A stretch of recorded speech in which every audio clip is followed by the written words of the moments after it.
Welcome to the Heroes of Cosplay Sanctuary. This is your host, ScottyB. Friends, I am very excited to have back. It's been 13 months since I've had this guest on the show for season 2. He has done so many phenomenal things in the cosplay world and out of the cosplay world since being on the show that long ago on Rebirth. He is part of the podcast for Breaking the Barrier, the Kryptonian Chronicles, and he also has his own fantastic self-titled YouTube channel. Please welcome back Melbourne Superman to the show. Hey. And I guess everybody's going to wonder why I'm wearing a Jedi robe. It is because this episode, and it is getting a little bit warm with the earphones on. Um, but we are going to be talking all about Star Wars today, about all of the wonderful movies. We probably won't get into the books, but I'm going to share this on screen and with you, Andrew, just because this is my favorite trilogy that I need to reread because it's been quite a while since I've read the trilogy, the Zahn trilogy. But just wanted to do a shameless plug here at the beginning before I give you a little chance to give your own shameless plug. That he will be at C2E2 this year. Timothy Zahn is going to be at C2E2. I'm so excited to see him. Not just saying that for the YouTube channel, really am excited. Love all of Timothy Zahn's books. He writes not just for Star Wars, he writes for a lot of different things. He's written some Terminator books, which are actually really good. I like them almost more than most of the movies. Yeah, well, I So think, I just, yeah. yes. But yes, welcome. And Thank you very much. I guess before we get too far into the weeds on everything, just give us a little bit of what's been going on your YouTube channel and where we can find you now. Yeah, well, it has been a long time ago since I've been on the podcast with you. And yeah, of course, as Scotty said, you can find me at Melbourne Superman. I have a self-titled YouTube channel, Melbourne Superman. And so I've been kind of focusing on that. I've been doing a lot of cosplay. I mean, I've got a bunch of new suits coming. I have had a bunch of new suits come since we last spoke, so there's a lot of new stuff happening. Um, I'm focusing a lot on my life coaching clients as well, so that's something that I offer as well, life coaching and personal training. And I work as a coach with Team Accountable, which is new since the last time we spoke. It's just been all kind of really happening. It's just there's so much. I think probably the biggest development has been the YouTube. I've tried to put a lot of work into that. I started out really strong with it, but now my time is a little bit more limited because I've actually taken some work. Because the acting industry kind of really went quiet here with COVID. Mm-hmm. So I've taken like a part-time job. So instead of 3 or 4 uploads a week, maybe I'm doing one a week. I try to do at least one a week, but on that you can find workout stuff, you can find cosplay stuff, you can find reviews, reactions. I haven't really just, like, I know some YouTube channels are just one thing, like maybe it's a reaction channel or maybe it's a review channel or a let's talk about the bad things in movies, like CinemaSins. I love that channel. I um also love that channel. it's so I good. felt I while I was watching your review of Superman 3, I felt like there was a little bit of CinemaSins there, especially the beginning where you're kind of like lacing into to Clark because he's like buying a paper and you're like, Clark, why do you need to buy a paper? You write the Right? paper. Like, I Like don't understand that. And it's like it's so funny. And it's like, that, like, with something like CinemaSins, the guy, I think they really enjoy the movies that they sin. Mhm. And I was the same way with Superman 3. Like, I really enjoy the movie. It's fun. But Oh, like, I you love it. watch it and you Mhm. start analyzing it and it's like there's so much wrong fundamentally with what's going on screen right now. It's a lot I of fun. think that was the one that kind of wrecked me because that's the one where he fights himself, right? He fights Yeah, the yeah. bad version of himself and kind of just like gets crushed and all sorts of bad things happen to Clark. And It's an intense that scene. it was yeah. I was a kid and I was like really that freaked me out a little bit. Mm. But Richard Pryor is so great in that movie. I Do know. you know, I love him. I think, and it's kind of it's like they set up the movie like really well in terms of the first couple minutes. Like, it's kind of especially with Richard Pryor, it's like he's got some really good dramatic chops. I think he was in a movie called Some Kind of Hero. I think that's what it was called. But he does some really, like, he's not just a comedian. He's got it all. And in the beginning of the movie, of course, there's the times where he does joke around, like they expect you to get it right away. Hold the cheese, no cheese, too much cheese. But like you can see that he's a really good actor. And so he's got a great mix of that, I think, throughout the movie, where he's just really kind of funny, and then really actually kind of charming, and then kind of like, wow, his story is kind of heart wrenching. Interesting. Yeah, he goes through a lot in that movie. And I think I intentionally started here because it's Superman's all about hope. And that's kind of the segue into Star Wars just a little bit, where I wanted to start off talking about um, episode one. No, no, I really Oh wanted to boy. talk about episode four, A New Hope, first, and really spend a little bit of time kind of paralleling some of what goes on inside of the old Star Wars versus the new Star Wars versus some of the stuff that's coming out on Disney Plus, like Andor, which is going to be brand new pretty soon. There's a lot going on. They've really expanded everything. It's just such a huge universe now. Mm. And I guess I want to kind of try to draw that to cosplay a little bit, because once upon a time cosplay was kind of a small thing, and now it's a global phenomenon. We're all in this space. It's growing. It's full of celebrities. It's full of people who want to have fun with the characters, and the character universes. The fandoms are getting so huge because of Disney Plus and HBO Max and a lot of streaming. Even like the Witcher Con that was Yeah. announced a little while ago. There's just all these things that these big corporations are doing. And I have my words about that on the podcast, uh, where I talk about some of the things that aren't so good about that. But there are Mm. a lot of things that are, and there is a bit of conflict. I'm a little conflicted, and it's a little bit like A New Hope, because it introduces conflict like right off the bat. It's like the first thing you get is a Star Destroyer shooting at stuff. I mean, it's just it's turmoil, it's anxious droids, a lot of people trying to escape. All these things are going on, and it's like it's good family fun, just like cosplay should be.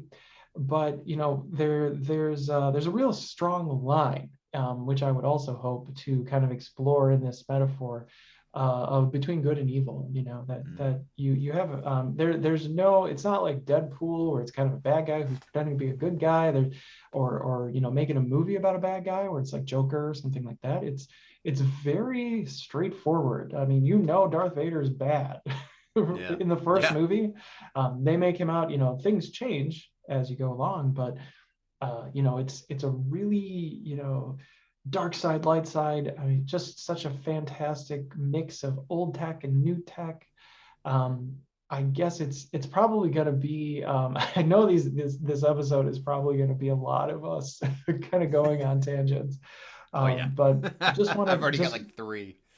but yeah, I want to kind of open it up to you and just talk about the first movie a little bit, and like what you liked, what you didn't like, Yeah. and if you do see some things that you can kind of use as that metaphor for what we Yeah. do now in cosplay. Well, I mean, just going by what you were just talking about, good and evil, right? Like, I mean, I don't want to get ahead of myself too much, but I am very much into the movies, right? 4, 5, 6, 1, 2, 3, 7, 8, 9, and I love them dearly. I have played in the extended universe. Knights of the Old Republic 1 and 2 are my favorite things ever. I Oh, play those games 2, 3 times a year just because they never get old to me. And you can find within that, it's not just the good and the bad of the characters. It's actually the good and the bad of, say, something like the Force. mhm. And I could go on for hours about that one, but it's just like there is so much in the first movie that you believe the Force is good. The Force is this wonderful thing, but then you can kind of see where the flaws are. You can see where the Force, you know, if you use it properly, it can almost give you an inflated sense of self. Like, for example, there's that line where Luke Skywalker, of course, played by Mark Hamill, says to Han Solo, Harrison Ford, "You don't believe in the Force, do you?" And it's like, I think Family Guy actually made a joke of this. It's like, oh, you mean that thing that you just found out about like an hour ago and you're now judging me for? So it's like, it's kind of like these characters, they get a really big sense of self. And you can actually look at that if we're comparing that to the cosplay world. I don't like to say this, but there are of course certain cosplayers sometimes, and fortunately for us, it's a smaller percentage of cosplayers that do get that kind of sense of inflated self. And Hmm. they'll look at other cosplayers and be like, well, you're not doing that right, or you're not doing that to my standard, which is interesting. Just that kind of reflection in and of itself. But in terms of the actual movie, I mean, these are movies that I grew up 4, 5, and 6 watching. There was always, for me, there was Superman, there was Indiana Jones, and there was Star Wars. Those were the three groups of movies that I could watch over and over and over again, and I did. And episode 4, I love the adventure of it. I love the action of it. You know, I look back at it and it's real. From a technical standpoint, I love the logistics of how it was shot, and it's not CGI'd to death. Although Yes.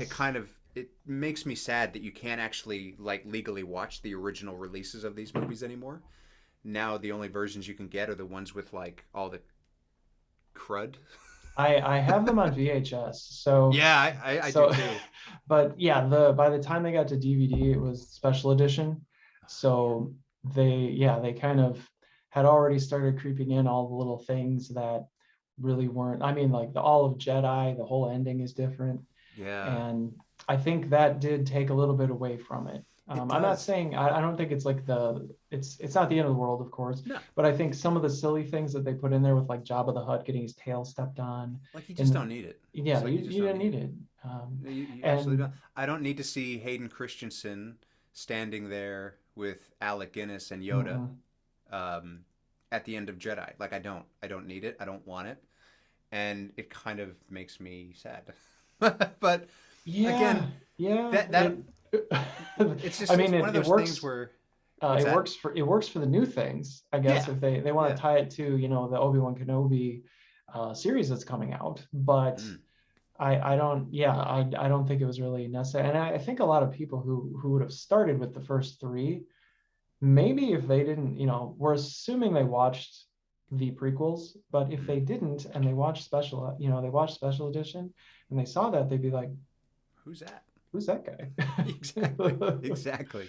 And it's another interesting parallel between Star Wars and cosplayers. I think Star Wars are the most loyal yet angry fans out there. Like I am loyal to Star Wars to my dying breath, but I also am the first one to criticize something. Like I on the Breaking the Barrier podcast, my co-host and I did episodes on the Mandalorian, and Mhm. there are so many times where I'm just like trashing it because like I love the show, but there are just moments where I'm just like, that is stupid. I don't want it. But I'll continue to watch it, and I think that that's an interesting parallel for cosplay too, where cosplayers are amongst the hardest. Like we are the hardest on ourselves, whereas Star Wars fans are the hardest on Star Wars, right? Um, like you look at if we get back to episode 4, there's so much that happens in this film that people just they get down on themselves about. Like Luke Skywalker blames himself or is just really down about the fact that Obi-Wan Kenobi um, sacrificed himself so that that they could get away, and that basically get out of here. If I'm gone, they're not going to waste their time trying to help me. And so he blames himself for that. He blames himself for what happened to Owen and Beru, of course. Mhm. Yeah, It's I was gonna just say there's a lot of tragedy in the first episode. yeah, Like yeah. a lot of bad stuff happens, and yeah, like it kind of I feel like it kind of scars him a little bit. Mm. Like if he hadn't found this group of friends, like, well, first of all, I guess they probably would have just killed him. Yeah. If Obi-Wan Kenobi hadn't come along, be like, okay, we're gonna take these droids and leave town. We're to skip and just get out of this whole like star system. Um, that really bad things would have happened. Like it really, and I think some of this is in the books a little bit. Like not to talk too much about the books, but Mm. there are some cool tales from Mos Eisley short stories about some of the characters and just some of the ways that the Force like influences all of these things that are happening in Star Wars in the first movie. Just how coincidental and how lucky a lot of things, like everything has to fall very, very Yeah. perfectly for nothing to go bad for Luke and Obi-Wan and like how they escape and all of these things that are going on. And even finding Han Solo, like that whole thing is, it was really supposed to be somebody else, but um, he turned it down. Boshek turned it down. This Right. whole thing was going to be, like Boshek would have been this guy who, he did have the fastest ship. Um, I don't remember if he cheated. I don't think he cheated. I think he had the fastest ship, and then I think the Millennium Falcon just beat him like right after. I think he has a ship called the Infinity, and it's a little bit like the Falcon. Boshek was this amazing pilot that has about 3 seconds of screen time in Yeah. in episode 4. Um, there's just so many little moments, and there's so much, like you said, the effects aren't necessary. Um, and I think there's maybe a little bit of that in cosplay. I think that a lot of things that happen with cosplay are super cool. Mm. Like all of the things that are going on Instagram and just in general with all the digitization and the things that like folks like cosplay edits and stuff are able to Yeah. He's do great. with composites and with effects and all these cool things, and you get these amazing shots. Some of the things that Liz Wonder does, some things that Jake does, that you yourself do. Some of the things I'd like to do, but just I'm still waiting on my cosplays to get here.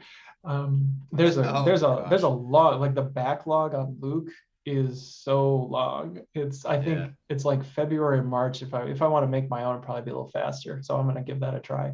Nice. Um, but sometimes I don't know if it's really necessary. Like not in all instances. I think it's a cool accent Yeah, well, it's to you're cosplay. absolutely right. Like, and I fall into the trap of like if we're getting to just black and white of it, I a lot of the times will over edit photos. Absolutely. And sometimes all you need is like I just finished editing one this morning.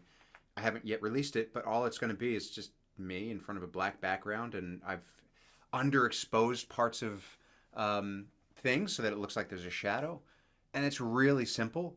And to me, that looks more effective than, say, if I'm down on myself a little bit. Like I'm happy with the edit, which is why, of course, I put it out. But like the edit that I put this morning, um, much more kind of colorful, a lot more going on in the photo, and it's like, yes, I did it that way so that I could put a message out.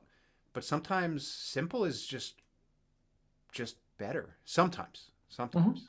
Um, and I think in the case of Star Wars, absolutely all the time. Well, and I think the nice thing about the first trilogy is the storytelling. Mm, And I think that's also one of the important things about cosplay yeah. is there's a story that can be told, whether that's your story with cosplay, or the story that you want to communicate with the fandom. Right. There's something to be given there, and I think that the first 3 episodes, my opinion, do the best job with the story. Yes. That's really where the bulk of everything is going on. Not to get too down on the first 3 movies, but I still the don't know what episode one was about. I well, don't. I Trade clapped. Federation. Yeah, it's a busy movie. Yeah. I don't know who the Busy main movie. character is supposed to be. I don't know. I I I I I don't know. I know everything that happens in the movie. I could quote it line for line, but I don't, for the life of me, know what was actually going on because it was so convoluted. I remember it by the Weird Al song about it. Yeah. That's how I keep the plot. Me And I'm too. like, Yeah, there's so much stuff going on, but does it? Yeah, is Anakin the main character? Is he? I don't know. To know. But while we're talking about episode one, I guess we could jump back. Well, we can jump back to episode one before we talk about like episode five, which is my favorite. So we might jump around a little bit, but seeing as we've already kind of crossed the line into the prequels, and kind of it's kind of the Seinfeld. Yeah, I mean it's kind of Seinfeld. It's a show about nothing. For a little bit. I think they like tried to make it complicated. They really wanted to go into the scientific Yeah. pieces of it and like really like dissect the force, and it's got some really cool scenes. I think Absolutely. the effects for the time and even for now I think are super awesome. Yeah. I think But all the lightsaber stuff in episode one, amazing. I remember seeing just the first time that they unleashed the lightsabers on the battle droids. Awesome. I remember the first time I saw Liam Neeson put the lightsaber into the door to open it. I was like, oh, that's how lightsabers work. Because up until then, I didn't. I was like, oh, it's just a solid piece of light. What does it actually do other than cut people? And then I was like, oh, it must be uber hot. So, yeah, which is yeah, it's interesting though that it's hot enough to cut through a door, but then when they hold it up to their face, it doesn't burn their face. dude, I've So gone down the rabbit hole of the science of lightsabers and why they wouldn't work, and man, or just how like you would think that I mean they have to find orphans, right? Because your parents would never sign off on this. If you went to Jedi Academy, they're like, nope, you're not going to Jedi Academy because you're gonna lose fingers. Like yeah, they exactly, do flippy spinny things the whole time, and no, not a chance. you can't have a like no.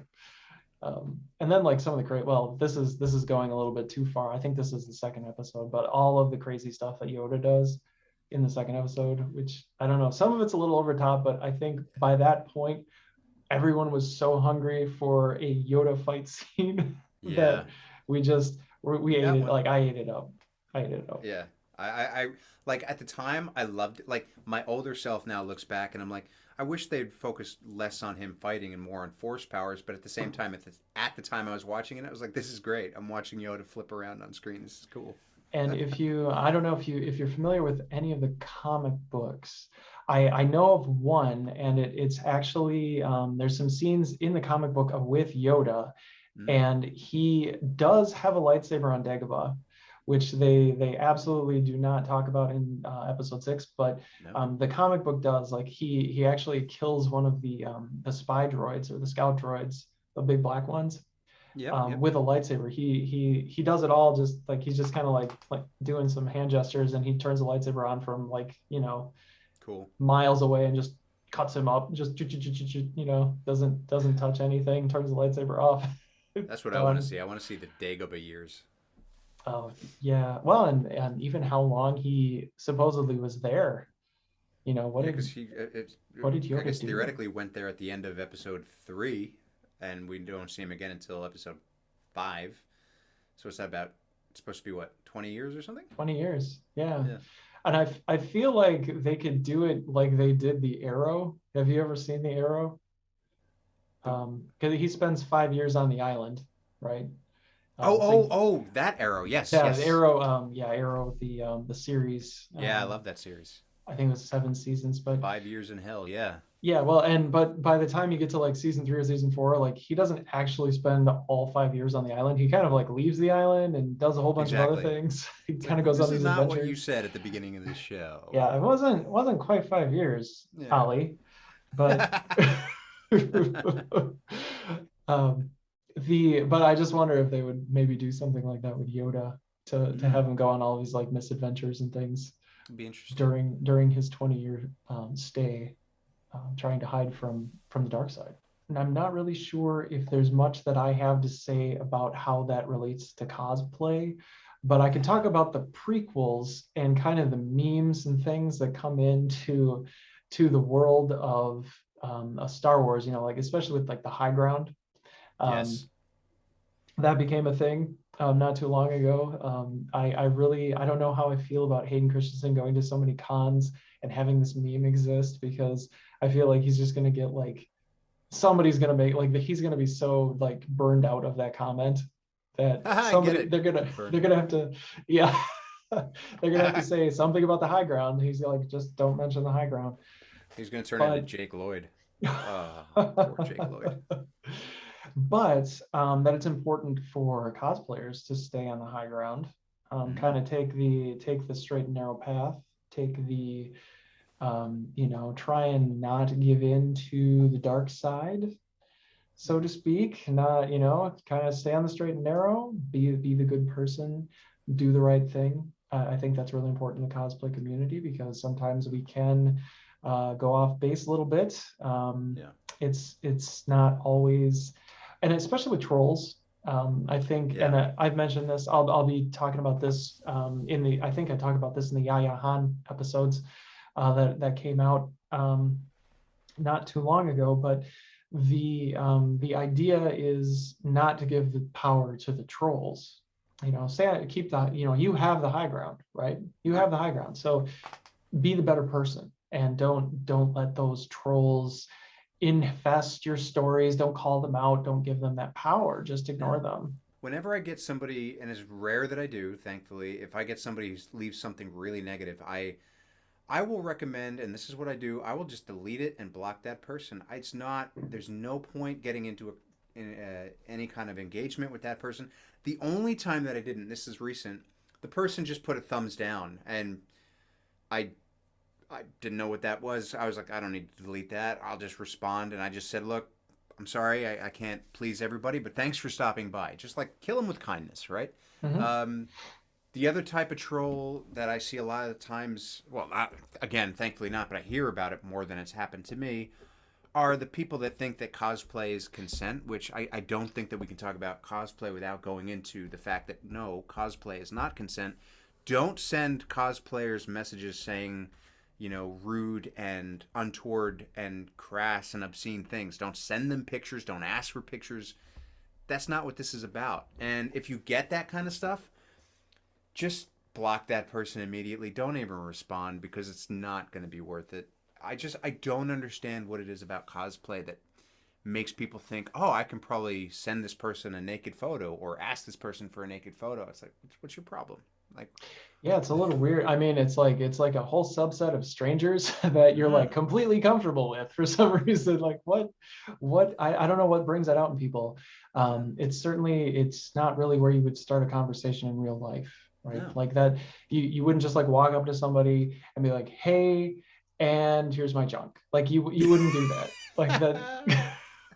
I'm pretty sure that just gets you kicked out. Like you walk into a Denny's and you're like, hey, I know you. Here's my junk, by the way. Like, oh, I swear to hi. God, if I ever walked into any place and somebody said that to me, I would give them credit. I would just be like, do you know what? No, but thank you. Jeez. And this is potentially the issue.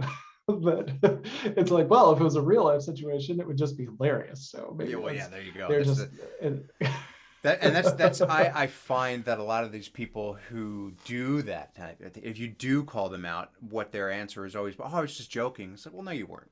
You weren't joking. No. You're just like a dirty little person. Just to make sure that we do talk about this at some point, Han shot first, despite what the special edition did to that scene. Star Wars is so full of, just okay. Let's relate this to cosplay. All right, have the guts, have the courage to tell the story that you want to tell without retconning it later. Like if you want to make Han Solo a scoundrel, a basically scumbag. He is a scumbag. Let's be real here. He's like not a good person. He's drug runner. Things. He's done some bad stuff. Like have the guts to say he shot first and just leave it at that, because that's your story you want to tell. Tell it. Don't let somebody tell you that you shouldn't tell your story. Like if you want to tell a certain story with cosplay, like if you want to cosplay a certain character and somebody's telling you you shouldn't because you don't look like that character, or you shouldn't do that version of that character. I get it a lot where people will say to me, you shouldn't cosplay Henry Cavill because Christopher Reeve is the superior Superman. Whilst I agree, that's not for you to decide. Like, if you don't like that version of what I'm doing, stay away from it. And I'm not going to change it because you've said that, and I shouldn't have to. So Mm-hmm. Han shot first is the moral of the story. Yeah, I agree. I think that people do get a little bit dogmatic about which person plays a character if more than one person has done it, Mm.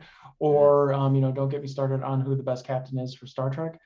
But it is a little bit of the same thing. I think I've had a little bit of problems adopting the newest cast for Star Discovery. Wars. The like the Ben Solo character, Oh, and Star like, Wars. Sorry. Yep. yeah, sorry, I'm going into Star Wars. um Sorry to Nope. mix things in with We're good. Star Trek. That's maybe another episode, because I know I that think so. there is fan fiction about like Enterprise versus Star Destroyer and stuff like that, No that goes contest. on, but yeah, no contest. That's actually fairly accurate. I liked how they passed the baton, so to speak. I like Yep. how they brought the old cast back and then brought in the new characters.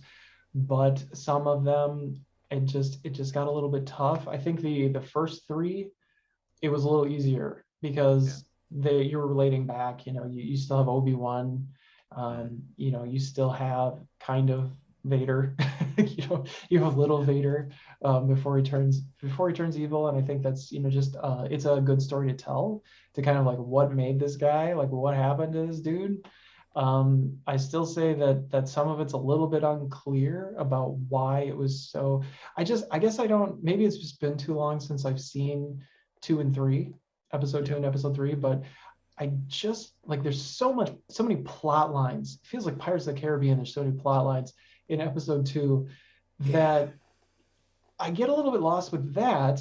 And like you said, episode one's a little bit vague, and then you get into three where it's like, okay, and now we're going to, a guy who more or less has what he wants in life.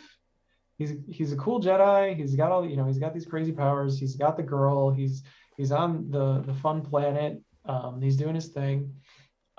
Things are going pretty well for him, and there's peace. It seems like there's a little bit of peace, like there, Yeah. at least at the time. Like there's kind of all these little things going on. I rewatched one, two, and three really recently in the last couple months, and you're right. It's just kind of like it goes in Revenge of the Sith number three. It goes from 0 to 60 real quick. Like the he goes from, yeah, I'm okay. I mean, obviously in episode two we get what he does to the Tusken Raiders because of his mother dying, Mm-hmm. but it goes like he kind of calms down, and it doesn't they don't really it doesn't go so much out of whack that you think this is it. But in three, he just like goes. I Nuts. mean, it's basically it's sand, jealousy, and brainwashing, Mm-hmm. and and it just goes downhill really quickly. Like, yeah, it's just yeah, but you're right. It's not really clear. I mean, because there's so much going on in these movies, like I couldn't tell you what was the actual turning point. Really. I mean, I guess there doesn't have to be one turning point, but there should be a moment where you're like, this is where it starts going downhill. And I guess you could argue it's where he, destroys the Sand People village. But it's Mm-hmm. it's not like he continues to go from there. Whereas if you ask me what was the turning point for Luke's growth in A New Hope, I mean, I could say, well, when he realized that Ben was gone and he had to take this journey on It, himself. yeah, he lets go. Yeah, and he just does his thing, Mm-hmm. and that's where he starts to grow from there. Whereas, yeah, in the prequels, it's a lot of back and forth, much like this episode right now. Yeah, and I mean, and I know they had to set the stage for the conflict between Obi-Wan and Vader, and they had to make, I don't know if you really had to make sense of the first scene in episode four. Mm, Well, not the first scene, but the eventual, like, I'm gonna sacrifice myself and let this dude just like swing right through me with his lightsaber. And that I just, from, if you look at episode three and just how crazy that fight scene was, yeah. you look at the next one and you're like, well, he didn't seem to feel sorry for what he did. Mm, He really just had this like, come on, man. like, Yeah. like, what are you doing? Like, so I just thought that was, I guess Vader made sense. Like what he was proving in Mm. episode 4 made sense at that point, going back and like thinking about this. But seriously, 20 years this dude held a grudge. Yeah. He killed every Jedi that he could find in the entire you know, galaxy. He hunted down. I mean, they were really get into it in the movies, but he hunts down and destroys all the Jedi. Right. He wipes them out, and that you know, just all this rage that you really I guess you just you know, you see a dude who he wasn't too good without his suit. I guess when he started as a Dark Jedi, like he really got like just messed up in Yeah. episode 3. And I don't know if they're gonna go back and like do like a really Vader focused like search and destroy. Like he's just gonna go annihilate Jedi at some point in Disney. I don't know Yeah. if Disney would do that, but it just seems like and again, I'm searching a little bit for how this relates to cosplay, but I think it's that we sometimes, especially when we start to gain a little bit of ground, we get a little bit obsessed with the numbers, with the likes, with all the things that are going on inside of it, and we start to force it. No pun intended. We force the content a little bit, and we go down that path, the seductive path of the Force, as it's called in the movies, and we forget what it's really all about. Yeah. And you know, when you stay on the light side, like you know what it's all about, like you get it. You know, this is about the community and the friendships and the growth individually and amongst the peoples, you know, inside of the cosplay world, and just, you know, like skill building. Yeah. There's so many things, and there's so much here that can keep you accountable with everything that you do, like all of the hobbies and the interests that you grow. You know, I had no idea really 2 years ago when I started a podcast and I wanted to get into all of this, that there was just so much to it. And now really finally trying to kick it into high gear and really figure some of this stuff out. It's actually kind of exciting. I hope that means I've chosen the light side. That's it. Like, you know, and it's exactly true, because when you start focusing on, I mean, look, there are some people that treat cosplay and social media as a business, myself included sometimes, but at the very core, because of course I've got my life coaching, my personal training, all of that stuff that I you know, that I help promote with my cosplay. But at the same time, cosplay is like fun, and if you lose that and you just look at it for the likes and the follows and the algorithm and the insights, yes, whilst that stuff is important if you are looking at it for that, but if you just get caught up in that, it does get frustrating. It gets, Mm-hmm. you get angry. You start holding a grudge against this thing that you used to love so much. Like, you start to dread putting up a post because you're like, oh my God, what if this one doesn't get the amount of likes that I got in the last post? Or what if it doesn't get any likes at all?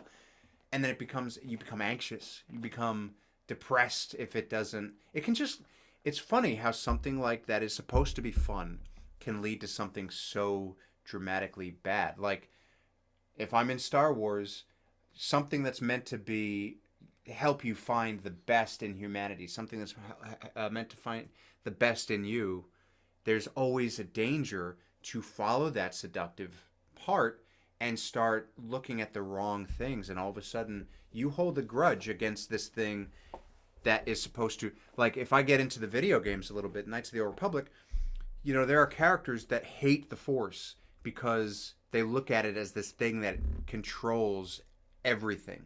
Mm-hmm. Social media can do that. It can control everything. And then all of a sudden you're like, I have no free will. Why the heck? Like, why am I following this thing blindly? And I've seen that happen in social media. It's like, so, it's such a parallel. It's crazy. This is the end of part 1, everybody. We're going to come back next week, and I'm going to give you a little bit of an intro, and then we will get into the weeds one more time next week. So thank you so much for being here this week, and we will see you very soon. We are going to be back. We're going to be rolling through things, but yes, part 2 is coming very soon, everyone. So thanks. We will see you in a